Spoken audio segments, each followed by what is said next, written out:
بسم اللہ الرحمن الرحیم۔ حضرت آدم علیہ السلام اور جنت کا واقعہ۔ اللہ تعالیٰ نے حضرت آدم علیہ السلام کو اپنی قدرت کاملہ سے مٹی سے تخلیق فرمایا اور انہیں جنت کی نعمتوں سے نوازا۔ یہ واقعہ نہ صرف انسان کی تخلیق کی ابتدا کو بیان کرتا ہے بلکہ اس میں ہمارے لیے بے شمار عبرتیں اور سبق بھی پوشیدہ ہے۔ جب اللہ تعالیٰ نے حضرت آدم علیہ السلام کو پیدا فرمایا تو فرشتوں کو حکم دیا کہ انہیں سجدہ کرے۔ تمام فرشتوں نے اللہ کے حکم کی تعمیل کی، لیکن ابلیس نے تکبر کی وجہ سے انکار کر دیا اور یوں وہ اللہ کی رحمت سے محروم ہو گیا۔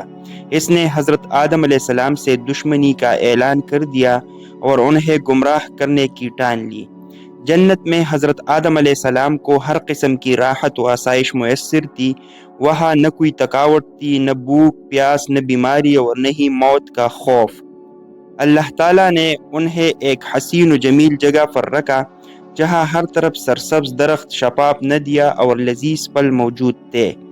حضرت آدم علیہ السلام اور ان کی بیوی حضرت حوا علیہ السلام کو مکمل آزادی دی گئی تھی، لیکن ایک درخت کے قریب جانے سے منع کر دیا گیا تھا۔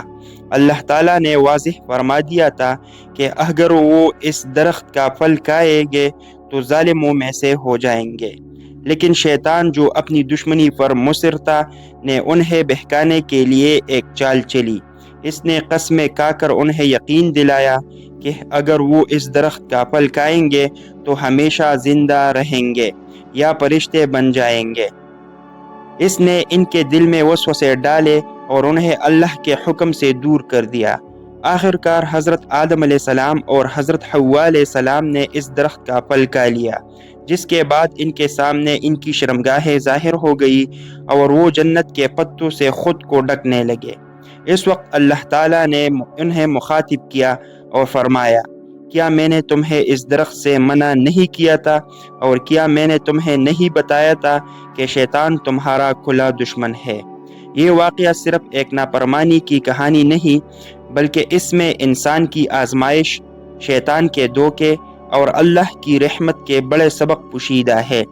جب حضرت آدم علیہ السلام اور حضرت حوا علیہ السلام کو اپنی غلطی کا احساس ہوا تو انہوں نے فوراً توبہ کی اور اللہ تعالیٰ سے معافی مانگی۔ اللہ تعالیٰ نے ان کی توبہ قبول فرمائی کیونکہ وہ غفور الرحیم ہے۔ اس واقعے کے بعد انہیں جنت سے زمین پر اتار دیا گیا جہاں انہیں آزمائشوں اور محنت کے ذریعے زندگی گزارنی تھی۔ زمین پر حضرت آدم علیہ السلام کو اللہ کا خلیفہ بنایا گیا اور یہی سے انسان کی اصل داستان شروع ہوئی۔ یہ واقعہ ہمیں سکھاتا ہے کہ انسان سے غلطیاں ہو سکتی ہے، لیکن اصل کامیابی توبہ اور اللہ کی طرف رجوع کرنے میں ہے۔ شیطان ہمیشہ سے انسان کا دشمن رہا ہے اور وہ ہر ممکن طریقے سے اسے گمراہ کرنے کی کوشش کرتا ہے، لیکن اللہ تعالیٰ کی رحمت اس کے بندوں کے ساتھ ہمیشہ موجود ہے۔ حضرت آدم علیہ السلام کی کہانی ہمیں یہ بھی یاد دلاتی ہے کہ اللہ کے احکامات پر عمل کرنا ہی حقیقی کامیابی ہے، اور اگر غلطی ہو جائے تو فوراً توبہ کر لینی چاہیے۔ اس واقعے میں ایک اور اہم سبق یہ بھی ہے کہ اللہ نے انسان کو زمین پر اپنا نائب بنایا اور اسے علم و عقل سے نوازا۔ حضرت آدم علیہ السلام کو تمام چیزوں کے نام سکھائے گئے جو فرشتوں کو بھی معلوم نہیں تھے۔ اس سے ظاہر ہوتا ہے کہ انسان کو اشرف المخلوقات بنایا گیا ہے اور اس کی ذمہ داری ہے کہ وہ اللہ کی عطا کردہ نعمتوں کا صحیح استعمال کرے۔ آج بھی ہر انسان اپنی زندگی میں حضرت آدم علیہ السلام کی طرح آزمائشوں سے گزرتا ہے۔